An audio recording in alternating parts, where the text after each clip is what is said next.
Janji seorang raja bijaksana. Dahulu, di suatu negeri, hiduplah seorang janda dengan anaknya yang masih kecil. Mereka hidup sangat sederhana di sebuah gubuk tua. Gubuk itu tidak jauh dari istana. Negeri itu dipimpin oleh seorang raja yang baik hati, arif, dan bijaksana. Raja tersebut sangat dekat dengan rakyatnya, dari yang tua sampai anak kecil. Ia sangat dekat, karenanya rakyatnya pun menjadi sangat dekat dengan dirinya. Setiap sore, banyak anak kecil yang bermain di halaman istana.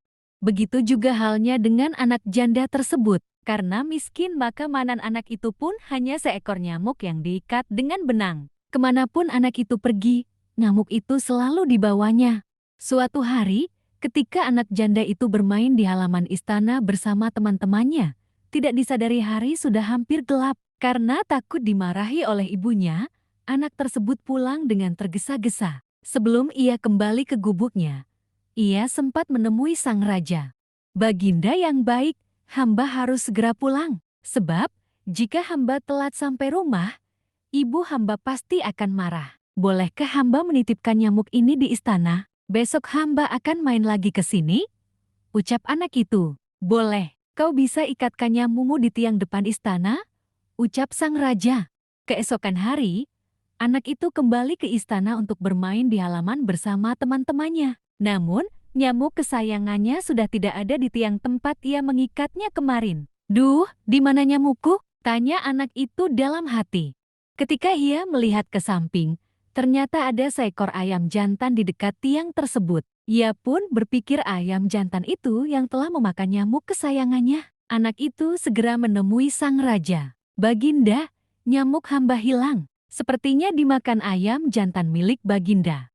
Kalau begitu, kamu ambil saja ayam jantan itu sebagai ganti nyamuk yang dimakannya, jawab raja. Terima kasih Baginda, jawab anak itu. Anak itu kembali bermain bersama teman-temannya. Kemanapun ia pergi, ayam jantan itu selalu dibawanya. Ayam jantan itu juga diikatnya dengan tali. Ketika ia sedang asyik bermain, ayam jantan itu lepas. Anak tersebut kemudian mencari-cari ayam jantan miliknya. Ternyata, ayam itu pergi ke tempat ibu-ibu yang sedang menumbuk padi dengan lesung. Karena lapar, ayam tersebut berusaha mengambil bulir-bulir padi yang berada di lubang lesung. Meskipun sudah dihalau berkali-kali, tapi tetap saja ayam itu naik ke lubang lesung. Karena kesal, seorang ibu memukulkan lesungnya ke arah ayam tersebut, hingga ayam itu jatuh menggelepar-gelepar ke tanah dan mati. Melihat ayamnya mati, ia sangat sedih lalu berlari menemui raja sambil menangis.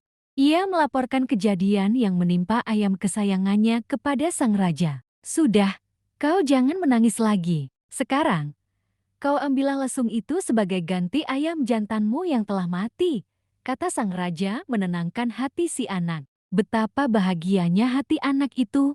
Ia berniat, lesung itu nantinya akan diberikan kepada ibunya. Karena hari sudah sore, ia menitipkan lesung tersebut kepada raja. Kau bisa sandarkan lesung itu di bawah pohon nangka yang terdapat di halaman istana, ucap raja. Anak itu menuruti petunjuk sang raja. Ia menyandarkan lesungnya di bawah pohon. Keesokan hari, anak itu kembali ke halaman istana untuk bermain. Ketika selesai bermain dan akan kembali ke gubuknya, ia teringat lesung miliknya. Anak itu pun pergi mengambil lesung miliknya. Tapi, betapa kagetnya ia melihat kondisi lesungnya sudah tidak seperti waktu ia tinggalkan kemarin. Lesung itu telah patah. Ternyata, di sebelah lesung tersebut terdapat buah nangka yang sangat besar. Anak itu kembali melapor kepada raja. Baginda, lesungku telah patah tertimpa buah nangka, keluhnya kepada raja. Kalau begitu kamu ambil nangka itu sebagai pengganti lesungmu yang patah, ucap raja sambil tersenyum. Baiklah Baginda, terima kasih. Tapi, hari sudah mulai malam. Aku tidak kuat membawa nangka yang besar itu sampai ke rumah. Bolehkah aku titip nangka itu di istana? Besok aku akan mengambilnya bersama temanku, pinta si anak kepada raja. Baiklah kalau begitu, letakkan saja nangka itu di samping pintu dapur, ucap raja. Anak itu pun melaksanakan petunjuk sang raja. Diletakkannya dengan hati-hati nangka itu. Nangka yang sangat random itu mengeluarkan bau yang sangat menggoda. Setelah anak tersebut pergi, putri raja yang sebaya dengan anak tersebut mencium bau harum dari nangka. Baunya sangat aneh. Aku sangat ingin memakan nangka itu. Tapi, di mana nangka itu berada? Mungkin bibi meletakkannya di dapur sengaja menyimpannya untukku, pikir putri raja.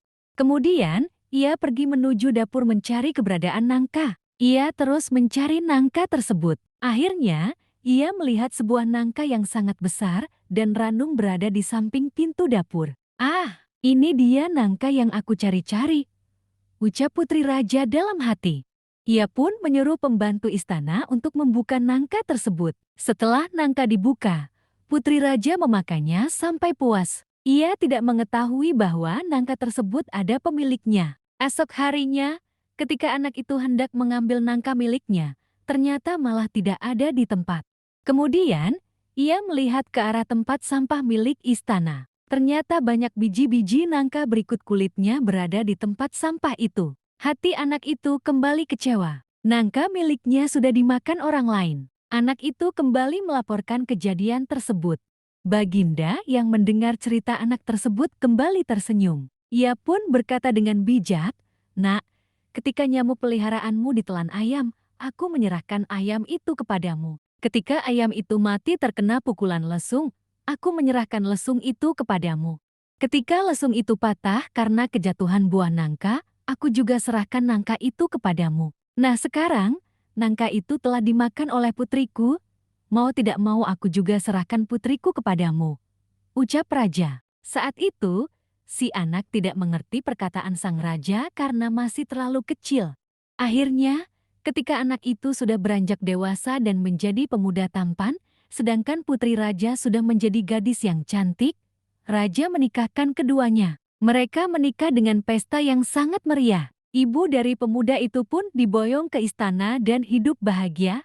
Pesan moral: jadilah pemimpin yang selalu menepati janji bagi rakyatnya tanpa pandang usia, harta, atau kekuasaan.